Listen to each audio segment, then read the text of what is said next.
Today, we are diving into the topic of leadership in technology. Our guest, Jonathan Kash, is a seasoned technology leader with a remarkable track record of creating high-performing teams and fostering cultures that prioritize authenticity and excellence. Jonathan has had very good bosses and not so good bosses. He learned almost as much by watching leaders act that by being a leader himself. Leadership matters to Jonathan. It matters so much that he's writing a book about it, about his experience and practical advice on how to become a better leader.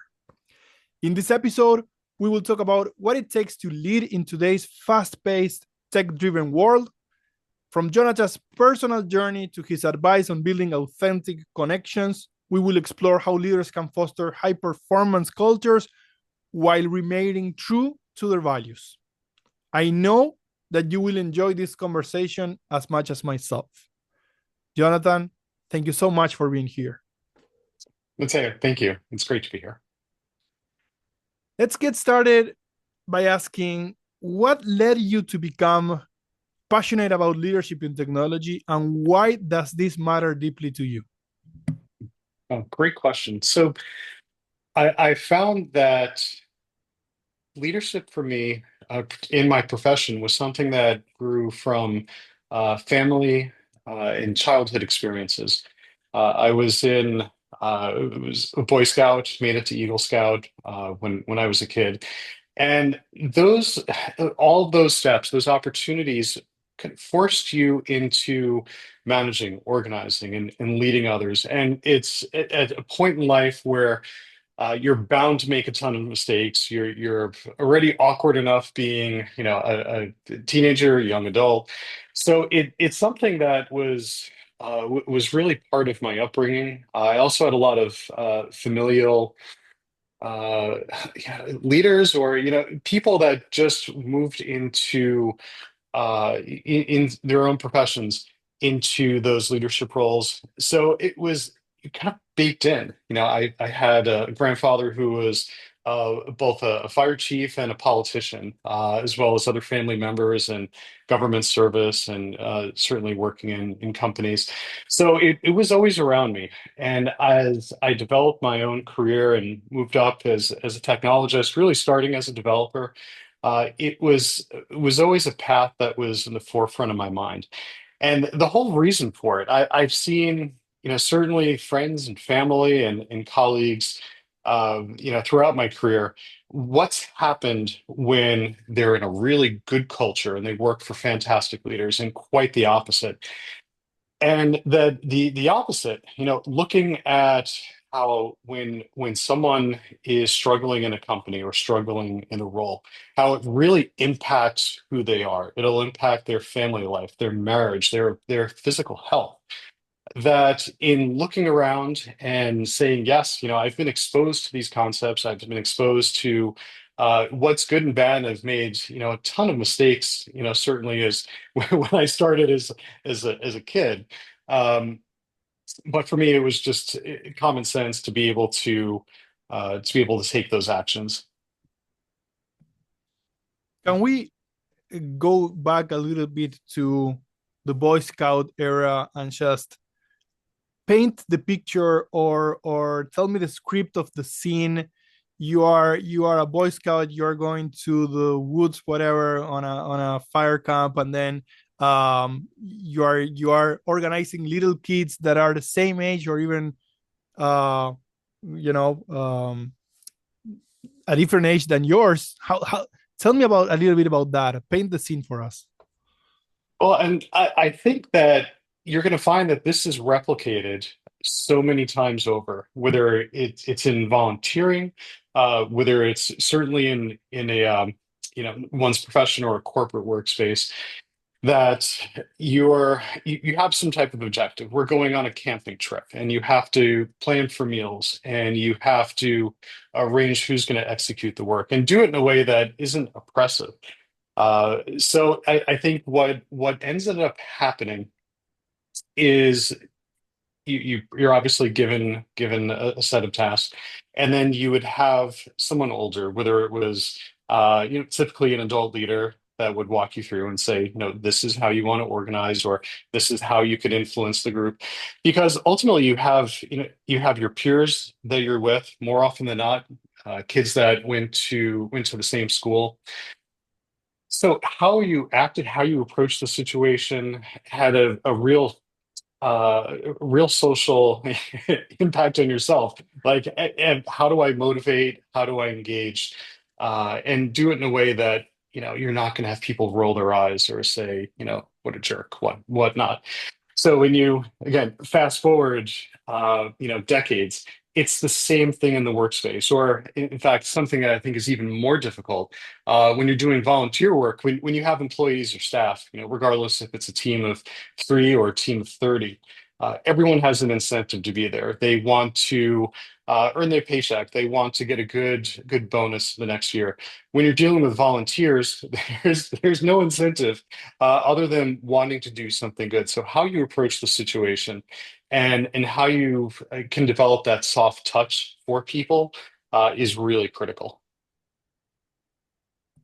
I like what you're saying, and it brings us to our next question about how to define effective leadership, right?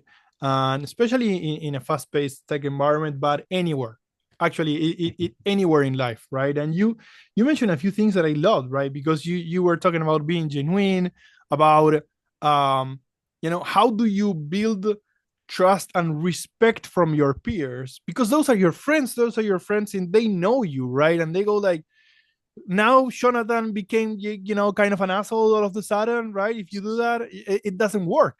So how do you win their respect? It's big words we're talking about here, but so how do you define effective leadership?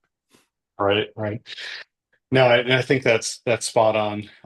For me, it is being transparent, it's being accountable, and it's always being willing to jump into the fray. And I think within technology, this is so important that when you're at a startup, or when you're leading a department, having having the critical projects, whether it's focusing on tasks, whether it's time, to let everyone know that you're in the same situation, that you're in the mix. There was a case somewhat recently where we were going through a pretty major integration. And I could have easily, as someone who was leading the department, could have easily said, okay, as these things come up, we're in different time zones. Person A, B, and C, please handle this. Uh, and that's something they would have done. But for me, that's not enough. So I was up probably 4 in the morning with everyone else, making sure that the situation was being handled and was being supported effectively. So I think people in certainly being a leader, there's always others that you're following as well. So if you're leading a department, may have a CEO, president, or someone else who you're reporting to, whatever it is. Um, it's knowing uh, that you're in the situation too, that you have empathy for what they're going through, whether it's time pressures, whether it's tasks, whether it's problems with technology, that I think that really develops a great sense of camaraderie, and they'll see this. It really amazes me that people, even very early in their career, are very observant and will recognize situations. And it's the small efforts that really resonate tremendously. Very much. And it's like when you become a leader, it's like Big Brother, right? You have a lens on you 24/7. Yes. They are filming you every single detail. How do you arrive to the office? How do you leave the office? What do you do at lunch? How do you sit at the table? How do small things, like you said. And so what are, in your experience, the key virtues that leaders should cultivate to inspire trust and loyalty? You talked a little bit about it, but let's dive deep into that. Right. And virtues, I think, are really important. Of course, we have virtues and we have vices. Virtues are those behaviors that we uh, we exemplify or we strive for. I don't think it's something that, if you ever get to a destination and say, yes, I'm patient in how I deal with situations. There's always a battle, there's always movement and growth. So for the virtues, those behaviors that help not only exemplify who we are as a leader, but it develops the culture and the other behaviors that we want others also to exemplify. So for me, and having spent a lot of time thinking about this, it really comes down to perseverance. When we're dealing with difficult situations, and I think as you grow in your career, the pressures and the situations only become more complex and more serious. That at the end of the day, what really matters is being able to last, be able to hang in there and work those problems and be able to, reach that endpoint. There was a story that I read, and this goes back to the Vietnam era, where there was a U.S. Marine officer who was in a really intractable situation. If you ever want to look up or Google his name, his name was John Ripley. And what was really amazing was he effectively, with all these, enemy forces bearing down upon him by himself, he managed to blow up a bridge, which bought enough time for, a situation not to become as dire. Of course, it eventually was, but under these tremendous circumstances, he managed to persevere. And again, I won't do justice to the story, but if you can manage someone kind of climbing under a bridge loaded with explosives under heavy enemy fire, that for me is perseverance. Now, fortunately, being in tech, I'll never have that situation. I'm real thankful for that. Um, but when I think of as I run into difficult situations, uh, whether they're technical or organizational, whatever it may be, that example of persevering is so critical, and that was really what makes the difference uh, between completing efforts, between showing up and setting that example and connecting with your team, and not. I love it. And there's so much that goes into that concept, right? Perseverance is it's full with different things that make up that optimism, being realistic but optimistic as well in the face of uh, rough situations and that resilience. I love it. Now you also I heard you talk about hospitality as well as a virtue in leadership. Can you elaborate on what this means and why it is significant to you? No, absolutely. And this is one that really crystallized for me, about a year ago. And of course, being a technologist, it's like any profession. You can apply this to someone who might be a physician or, airline pilot, whatever it may be. You have a tremendous amount of experience and knowledge about a subject area. So as a technologist, and I'm sure everyone has come into these situations where you have a family member that will say, "Oh, my computer's not working. Can you help?" Or, can you deal with this type of situation? Yes. But I think what it really exemplifies is you have this deep knowledge.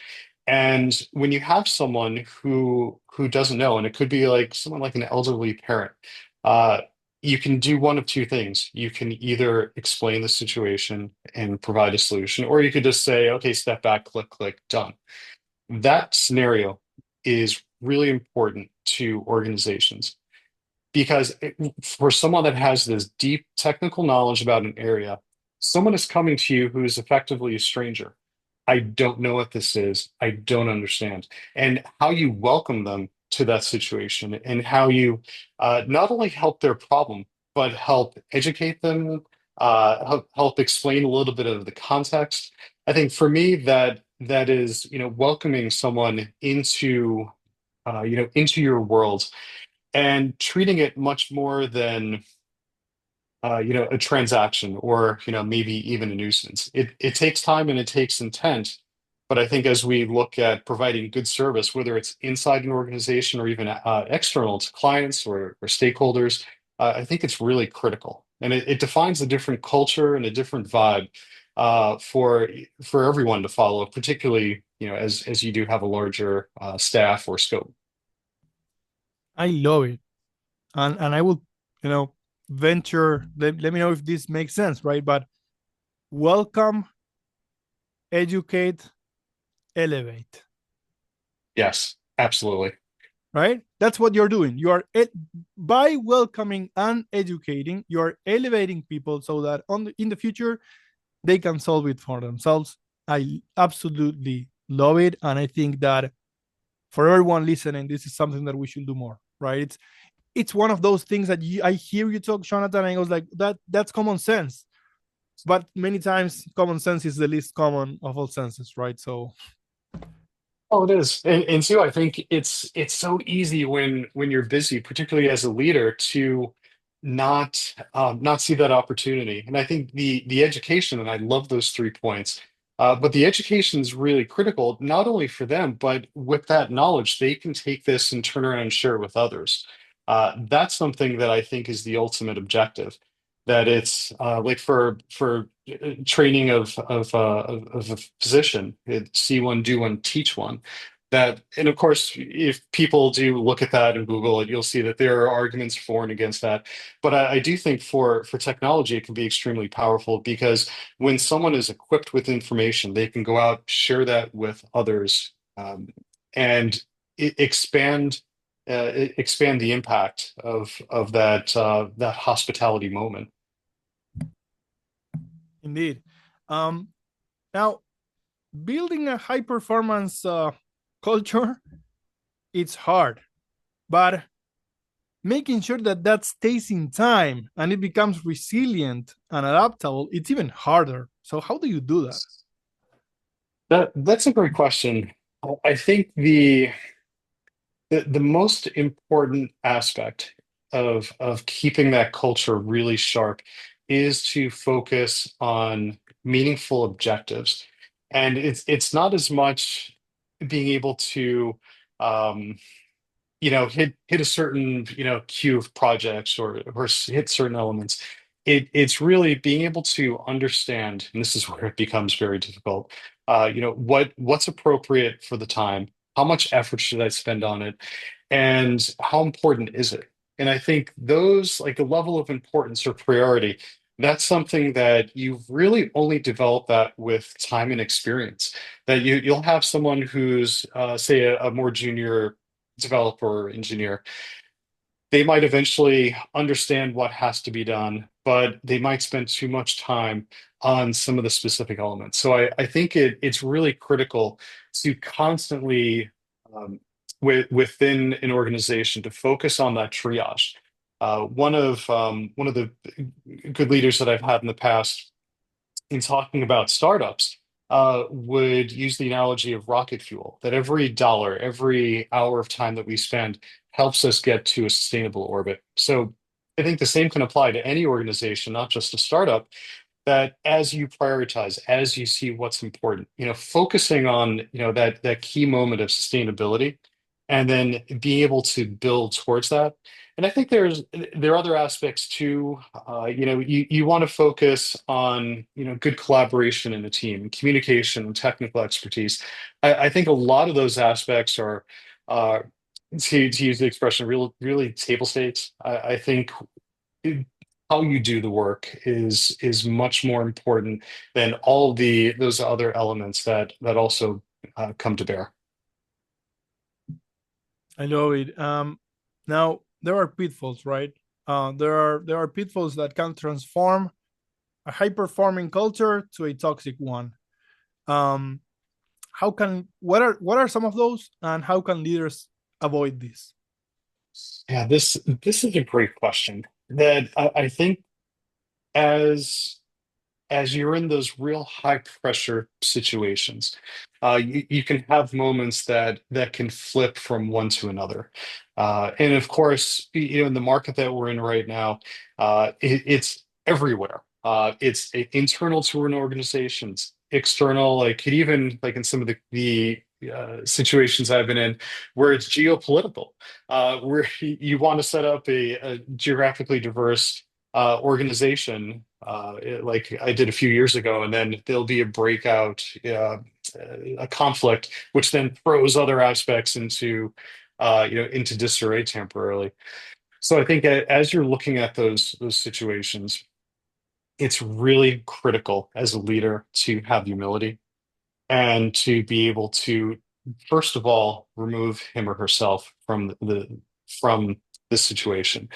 That I think as problems arise, and I've seen this over the course of my career, again, whether it's the risk of losing a client, if funding is potentially going to change or going away, whatever it is.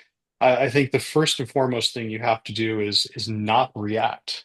Growing up, one lesson that I had learned from my father was act, don't react. I think a lot of leaders, when things are going sideways, they react.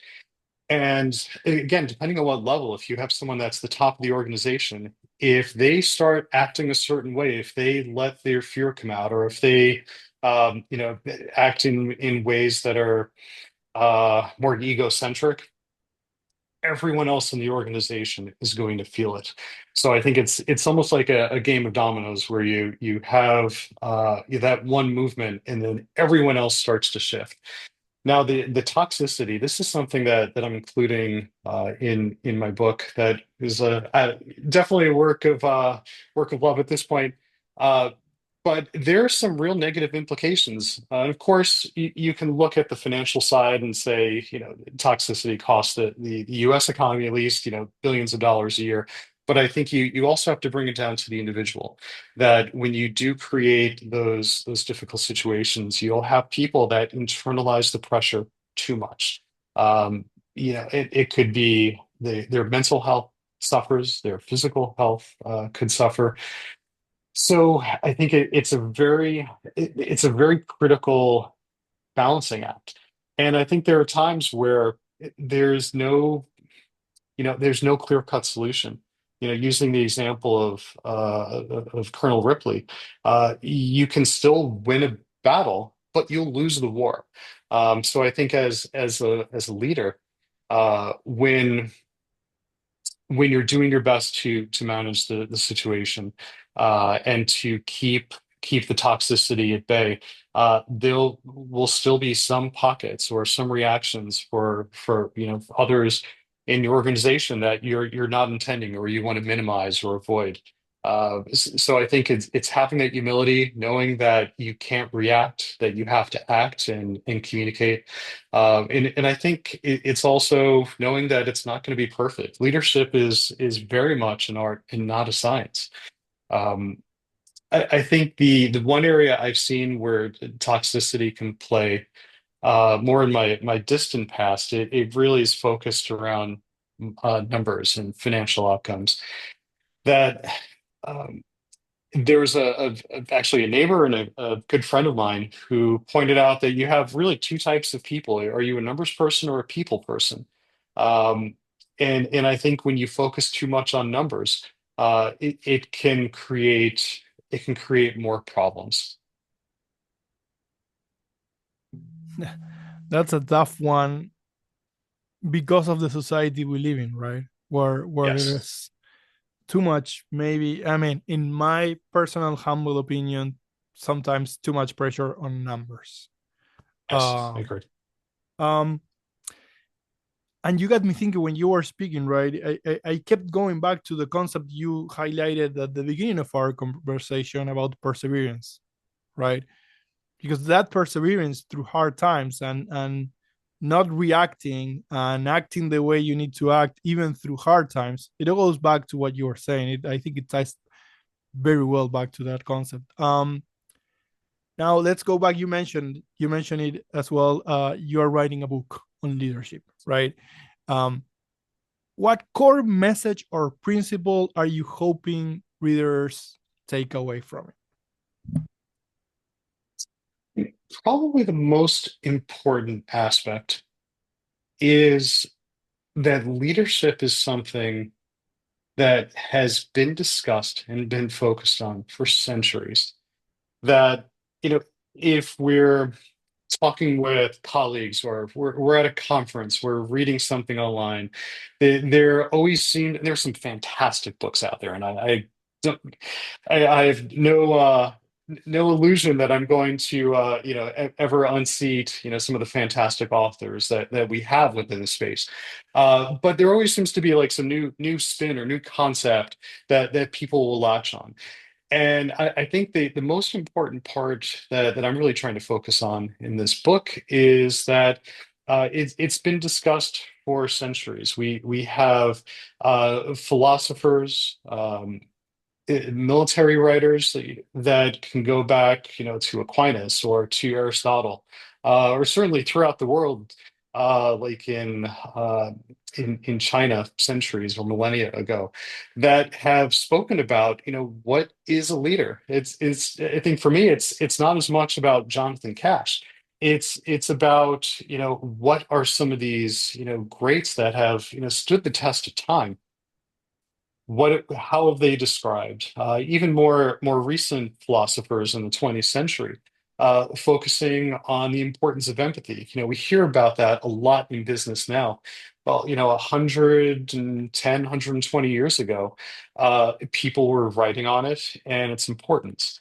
And I think those lessons, that connecting the history, which history is very important to me, and studying various situations and people, but we can rely on that to have it be more than just a flavor of the day, or whatever's in vogue currently.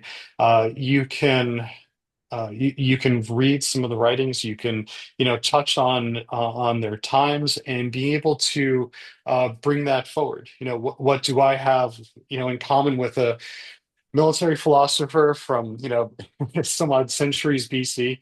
Well, his approach of what makes a good leader, and what qualities were important, very much resonates with me. So I think that that's really an important point.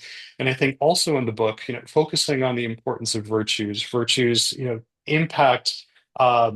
Obviously, through our behavior, impact a culture. I think it's really important. Again, if you're just a team of two or three people, or you're leading, an organization of hundreds or thousands, the our behavior matters tremendously. And the culture that we create will last far longer than investor returns or market opinions. The lives that we touch are really significant. So to do that in a good way, I think is really important. And of course, the last thing with the book, there are aspects that I think are really critical, that not just philosophy, not just examples or things in the abstract, but what can I do? Even something for me, if no one has ever seen this before, the 4Ds. Like if you're overwhelmed with, how many things I have to do. Again, if you're, just out of college, university, or if you're leading an organization, the 4Ds will really help. Do, defer, drop, and delegate. That a simple tool like that can help take what is a very unwieldy list or objectives you have to get through. It gets towards that triage concept I mentioned before of prioritizing what's really important. If you follow those things, life becomes much more manageable. And you talked about the responsibility that leaders have, right? Can you talk a little bit about that, just in depth? You said virtues because you are impacting a culture for a long time and you are touching lives. How do you view that responsibility of being in a leadership role? I think for me, it's exceedingly important. Through my own work and experiences, I found that I'll have you know a, I'll have this leadership responsibility. And again, it could be work, it could be volunteering. Uh, for those that haven't, volunteering is far more intense than even the most high performance startup environment you can imagine, because of the all the different dynamics that you have. But within the responsibility, you're touching on different individuals. And and really impacting outcomes for the organization, for clients, for stakeholders, for guests, like if you're volunteering. Um, so those situations that the audience is far broader than yourself. So I think it's a moment of having some humility and saying, uh, what's really important here. What's the impact? And I think it's also, again, focusing on the concept of virtues. It's being able to take a step back and really having an opportunity to exert empathy. There was a case of someone who a staff member that I had who wasn't executing that well. And I think there are two ways this could have gone. It's like, well, like most people would say, if this person's, not executing, or if they're not contributing, maybe they shouldn't be here. And I think there's always the opposite and approach of saying, why is this case happening? So having had a conversation, it opened up a lot of different dynamics that I was not aware of that, unfortunately didn't make it to my attention. Uh, with some shifting in the organization with this person, they were able to have, a tremendous impact. So I think again, why is leadership important? As you lead, as you engage, as you show empathy, you'll be able to connect with people in a real meaningful way, and to say, at the end of the day, have I improved, the outcomes for the company or organization or event, but have I also improved the situation for the individual? And I think that's something that's really important. We're all people. We all want to contribute, with some random exceptions, but we all want to be part of something great. That I think as a leader to stop and figure out why something isn't working. It's much more than something that's mechanistic, like this cog isn't working, I'll replace it with another one. It's much more organic. And again, people are really observant. People talk a ton. So if they see something, they might tell their friends. As a leader, it might never make it to you. That I think as you act, not just with your own best interest, but with others, that the impact is really significant. And um, it's so important, Mateo. 100% in agreement. Now, time can be an enemy to a lot of the things we are discussing, right? So, tell me about challenges that you have observed in balancing the need for quick results with the slower process of building a healthy culture. Yeah, time is really the enemy. That it's one of our most critical resources. That even in a very dynamic environment or a high performance culture, that you might struggle with resources on the people side or technical side, but definitely time will always be a constraint. That even with myself, and this was a lesson that I learned. uh, the things that are the most important you have to make time for. That if you're pushing off conversation with the team constantly, the team will interpret that negatively. That to be able to pause and speak with someone, even though you have a lot of other things on your list to get through, that there's a return for that activity. And I think ultimately, it's a balancing act. There's no, magic wand that you could wave to give yourself more time. And, I think ultimately you're going to make mistakes.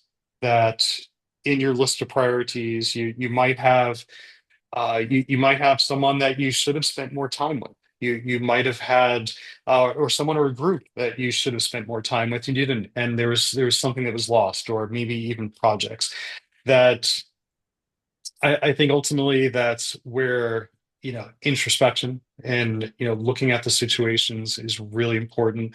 I think, and having that openness with others.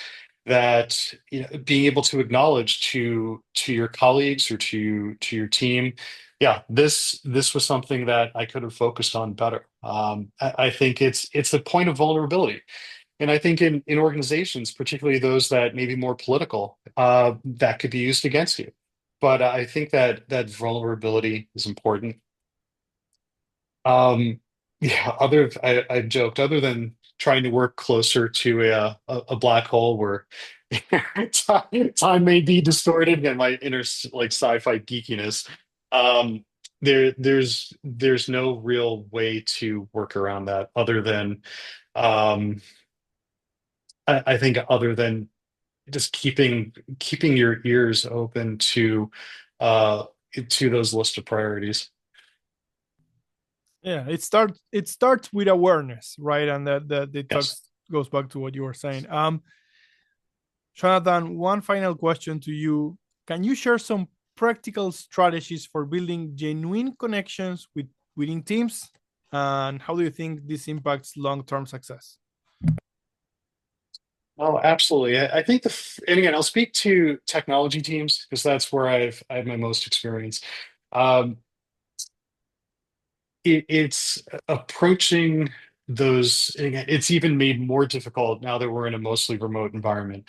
I think when you're in the same building or the same city, it's easier to connect and get together, at a physical event. When you're working remotely, and I've worked remotely long before COVID, uh, I think the most important thing is to um, be able to pull out those moments of personality or authenticity, if you will.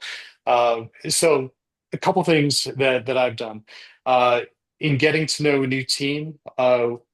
I set up a routine over may have been like 3 or 4 months, so monthly staff meetings where I don't know you. You might not know me, and you might not know your coworkers that well. You know, make a single slide. So we would use PowerPoint and describe who you are, like where you live, what your hobbies are, what your passions are. And I think for me it was just a wonderful way to get to know people that, again, you know them a little bit, or maybe their backgrounds from working with them, but it's just a way of diving a little bit deeper, that you discover that someone was like an amateur race car driver, or someone, family does a lot with music. So I think that that's a way of bringing some creativity, and not really defining much other than here's a page. Just put information on there that you want people to know about you. The other one, and this, I also caveat it saying, what I would share with my team too. Um, Make sure you don't put anything up on the screen that will get us in trouble with HR. We don't want to create a bad culture. We don't want to, ends up getting in trouble for it. But what memes, represent the situation you're in. When we're going the team that I was working with, we were going through really complex integration, and it always seemed like there were fires on a daily basis. I threw up a screen on the picture like, "Hey, this is where I am this week," and it was the dog, in a room of fire saying this is fine. And I think that really for me encompassed the situation, like, yeah, everything's on fire right now, the world's upside down, but it's okay.